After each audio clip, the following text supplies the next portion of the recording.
अस्सलाम वालेकुम नाज़रीन, मैं हूं आपका मेज़बान खालिद जमील और आप देख रहे हैं मेरा यूट्यूब चैनल।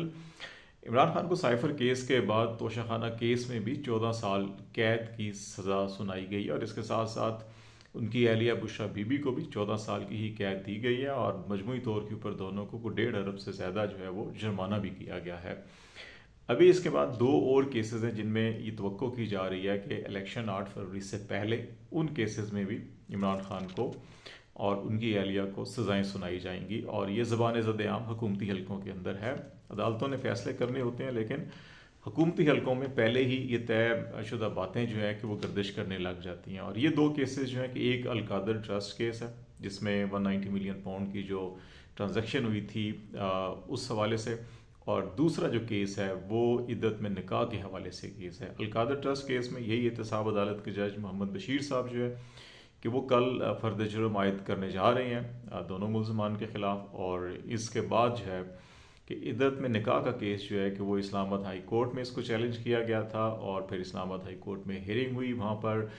इस किस्म के रिमार्क सामने आए chief justice Islamabad high court की जानिब से भी कि अगर सुप्रीम कोर्ट का फैसला मौजूद है कि इद्दत की मुद्दत है वो 39 डेज़ है तो फिर ये केस 90 डेज़ का कैसे बनाया जा रहा है। लेकिन इसके बावजूद जो महफूज फैसला किया गया था इस्लामाबाद हाई कोर्ट की तरफ से ये सुनाया गया कि हाई कोर्ट मतहत अदलिया के अंदर जो है वो मुदाखलत नहीं करती है क्योंकि इस मामले के अंदर पहले ही फर्द जुर्म आयद हो चुकी है, तो इसलिए इस्लामाबाद हाई कोर्ट जो है कि इस मामले में फ़िलहाल मुदाखलत नहीं करेगी। तो इसलिए ये ओपन हैंड दे दिया गया जो मुतलका अदालत है उसको कि वो इस कार्रवाई को आगे बढ़ाए। तो इस फैसले के खिलाफ इंट्रा कोर्ट अपील की जा सकती है इस्लामाबाद हाई कोर्ट में और रिटन फैसला जारी हुआ है। उम्मीद है कि सुबह जो है कि इसके खिलाफ अपील जो है वो कर दी जाएगी। दूसरी तरफ साइफर तोशाखाना केस में अभी तक जो है कि रिटन ऑर्डर नहीं मिले हैं, इसलिए उनके खिलाफ अपीलें दायर नहीं हो सकी और इनके खिलाफ जो अपीलें होंगी उनके अंदर इन केसेस में सिर्फ इतना ही, जैसे तोशाखाना 1 एक केस हुआ उसके अंदर जज हमारी दिलावर ने सज़ा सुनाई और वो 1-2 हेयरिंग्स के अंदर ही उस सज़ा को मुअत्तल और इमरान खान को ज़मानत दे दी गई थी। इसी तरह साइफर केस और जो तोशाखाना केस अभी जो फैसला हुआ है उसके अंदर भी बहुत सी कानूनी खामियां हैं, इसलिए ये फैसले भी ज़्यादा सस्टेन नहीं करेंगे। और इसमें एक अंदाज़ा ये भी आप लगा सकते हैं कि जो तोशाखाना का रिसेंटली केस था जिसमें 14 साल सज़ा सुनाई गई है, इस केस में जब आफ्ताब सुल्तान हैंड पिक जो चेयरमैन नैब थे शहबाज शरीफ साहब की हुकूमत के और राजा रियाज साहब अपोजिशन लीडर थे, उस वक्त जब उनको बनाया गया था तो उनके ऊपर ये दबाव डाला गया था कि तोशाखाना केस जो है कि ये रेफरेंस फाइल किया जाए, इसकी तहकीकात की जाए और इमरान खान और उनकी अहलिया के खिलाफ ये केस बनाया जाए। इसमें इन्वेस्टिगेशन हुई, इंक्वायरी हुई, लेकिन उस इंक्वायरी के अंदर ही नैब के एग्जीक्यूटिव बोर्ड ने ये करार दिया था कि ये जुर्म नहीं कोई सरजद हुआ। जो भी गवर्नमेंट की पॉलिसी थी, रूल्स थे, उस रूल्स के तहत जो है कि ये ज़ेवरात ख़रीदे गए थे और बल्कि जो अमेंड किए गए थे 50% जो कीमत दे के ख़रीदे गए थे, तो इसलिए उन्होंने इसको ये डिक्लेयर किया कि ये रेफरेंस या केस नहीं बन सकता। लेकिन उसके बावजूद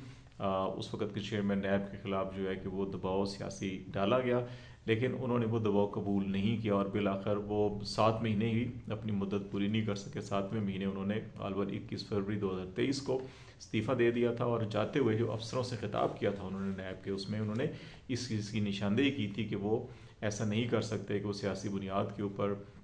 और दबाव के ऊपर किसी के खिलाफ जो है कि वो रेफरेंस कायम करें या किसी सियासी शख्सियत के करीबी अजीज़ होने की वजह से किसी के खिलाफ जो केस बनता हो वो केस ना बनाएं या उसको खारिज कर दें। तो ये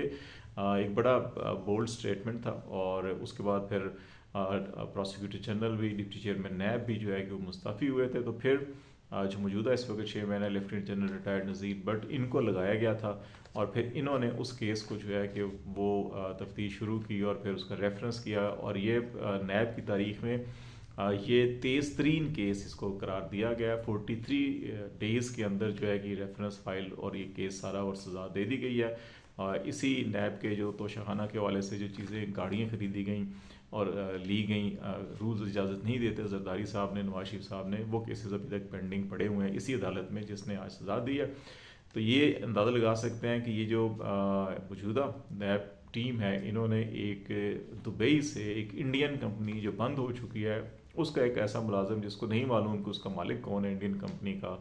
वो एक गालबन मैट्रिक या इंटरमीडिएट एक मुलाजिम और जिसको ज़ेवरात की भी जो बेसिक स्पेसिफिकेशंस वगैरह होती हैं वो भी नहीं मालूम, और फिर वो पार्ट टाइम एक वर्कशॉप पे काम करने वाला शख्स जो है कि उसको प्राइम विटनेस लेकर आए थे कि ये कीमत का तयन जो किया गया था तो वो पेश किया गया और फिर ये फैसला किया गया। तो इसलिए इसकी जो क्रेडिबिलिटी है वो तो सारी सामने आ गई है। तो अब इस सारे मामले के अंदर एक और जो अहम चीज़ है वो अभी इमरान खान और बुशरा बीबी दोनों अडयाला जेल में है, लेकिन इस वक्त हुकूमती हलकों के अंदर ये बात हो रही है कि या तो दोनों को या इमरान खान को अडयाला जेल से मुंतकिल किया जाए। बाज़ लोगों का ख्याल है कि एक बार फिर इनको अटक जेल मुंतकिल किया जा सकता है और उसकी बुनियादी रीज़न जो है कि वो इस वक्त जो थ्रेट कॉल की ख़बरें आई हैं सामने और फिर एक लेटर भी सामने आया है कि अडयाला जेल में हमला हो सकता है और ये इस तनाज़ुर के अंदर जो है इमरान खान को शिफ्ट करने की बातें की जा रही हैं। अभी तक इस सिस्टम में कोई बाकायदा बाज़ाब्ता कोई चीज़ नहीं आई, लेकिन हुकूमती हलकों के अंदर इस वक्त ये काफ़ी बहस चल रही है कि इमरान खान को इलेक्शन से पहले ही अडयाला जेल से जो है अटक जेल मुंतकिल किया जाए, क्योंकि अभी जितनी भी खबरें चलवाई जा रही हैं, सजाएँ दिलवाई जा रही हैं, इसके अंदर अभी भी बाज़ शरपसंद नासर जो ग्रोह है उनका ये ख्याल है कि अगर PTI प्रोटेस्ट करती है तो उस प्रोटेस्ट का फ़ायदा उठाते हुए इश्तियाल अंगेज़ी को हवा दी जाए और उससे फ़ायदा उठाते हुए 9 मई जैसे वाक़यात पैदा किए जाएँ ताकि एक बड़ा क्रैकडाउन किया जा सके। उस किस्म के हालात अभी तक नहीं हो रहे, तो इसलिए एक ख्याल ये भी है कि इनको यहाँ से मुंतकिल किया जाए तो शायद उसका कोई रिएक्शन हो या इद्दत में निकाह के हवाले से कोई इस्तिया उसका रिएक्शन हो। लेकिन PTI हलकों के अंदर इस वक्त जो है कि बड़ी आराम से तहम्मुल के साथ जो है कि वो 8 फरवरी का इंतज़ार किया जा रहा है कि इलेक्शन हो तो उस दिन अपनी राय का इज़हार किया जाएगा, अपनी ताकत का इज़हार किया जाएगा। लेकिन दूसरी तरफ इस वक्त इलेक्शन में दो चीज़ें चल रही हैं। इलेक्शन कमीशन ऑफ पाकिस्तान जो है खैबर पख्तूनख्वा और बलूचिस्तान में अमन अमान का जवाज़ बनाकर अभी सिबी में एक हमला हुआ और वो PTI की रैली थी, उसके अंदर 3 कारकुन जहाँ बाग हुए थे। फिर बाजोड़ में एक PTI के उम्मीदवार जो है उनको फायरिंग की गई और वो भी जहाँ बाग हुए। तो इन वाक़यात के तनाज़ुर में इलेक्शन कमीशन ऑफ पाकिस्तान ने एक हंगामी इजलास तलब किया। इजलास कल होगा जिसमें सेक्रेटरी दाखिला भी होंगे, इसमें IGs होंगे, चीफ सेक्रेटरीज होंगे और मजमूई जो अमन अमान की सूरत हाल है उसको देख के देखा जाएगा कि जी कि पंजाब KP के अंदर इलेक्शन प्रोसेस को कैसे आगे बढ़ाया जा सकता है। बाज़ लोगों का ख्याल है कि इस वक्त KP क्योंकि आउट ऑफ कंट्रोल है और वहाँ पे तकरीबन जो है कि जो मोर देन 90% जो है कि हलकों के अंदर पाकिस्तान तहरीक इंसाफ की नुमायाँ कामयाबी नज़र आ रही है, तो इसलिए वहाँ पे इलेक्शन जो है कि मुलतवी किए जा सकते हैं। इसी तरह बलूचिस्तान में भी तो लेकिन इसकी एक बड़ी रीज़न ये भी है कि अगर वहाँ पे PTI की हुकूमत बन जाती है तो फिर PTI के लिए एक सूबा ऐसा महफूज हो जाएगा जहाँ पे उनको रिलीफ मिल सकता है। तो वहाँ पर ये चीज़ें चल रही हैं, लेकिन अब ये कल अंदाज़ा होगा कि इलेक्शन कमीशन क्या फ़ैसला करता है। दूसरी तरफ PTI के वो सीनियर रहनुमा जो सुप्रीम कोर्ट ऑफ पाकिस्तान से जिनके हक़ में फ़ैसले हुए और कहा गया कि इनके इंतखाबी निशानात इनको दिए जाएँ और इनके कागजात नामजदगी मुस्तरद हुए थे, जिनमें परवेज़ इलाही साहब थे, जिनमें ताहिर सादिक थे और दीगर सनाउल्लाह मस्ती खेल और बाकी लोग थे। अभी इलेक्शन कमीशन ऑफ पाकिस्तान ने एक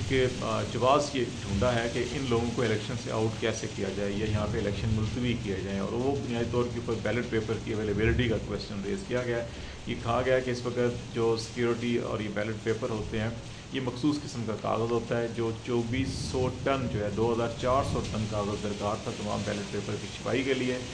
लेकिन बैलेट पेपर का साइज़ जो है मुख्तसर किया गया और अभी कोई 2100 टन जो है वो मैनेज किया गया कि इसको उसमें अंदर किया जाएगा। लेकिन उस 2100 टन में भी बमुश्किल जो ये छपाई है उसका काम मुकम्मल होगा। तो अब ये कहा जा रहा है जी कि अगर ये दोबारा कुछ जिन हलकों के अंदर ये कहा गया है कि बैलेट पेपर छापे जाएं और इनको इलेक्शन की इजाज़त दी गई है, इंक्लूडिंग परवेज़ लाई, उनकी एहलिया या बाकी लोग जो हैं, कि अगर पेपर हुआ तो यहाँ पे होगा, नहीं हुआ तो फिर यहाँ पे इलेक्शन मुलतवी करना पड़ेगा पेपर के आने तक। तो ये इंडिकेशन ऐसी दी जा रही है कि जो PTI की सीनियर लीडरशिप ऑलरेडी इलेक्शन से बाहर है और अभी जो बाकी सीनियर लीडरशिप इन हुई है, अगर इसको भी बाहर कर दिया जाए और फिर उसके बाद इलेक्शन अगर होता है जिन सूबों के अंदर या जिन तमाम हलकों में, उनमें कोई मरकज़ी लीडरशिप अगर असम्बली में नहीं आती तो फिर इन आज़ाद उम्मीदवारों को कंट्रोल करना बड़ा आसान होगा और उनमें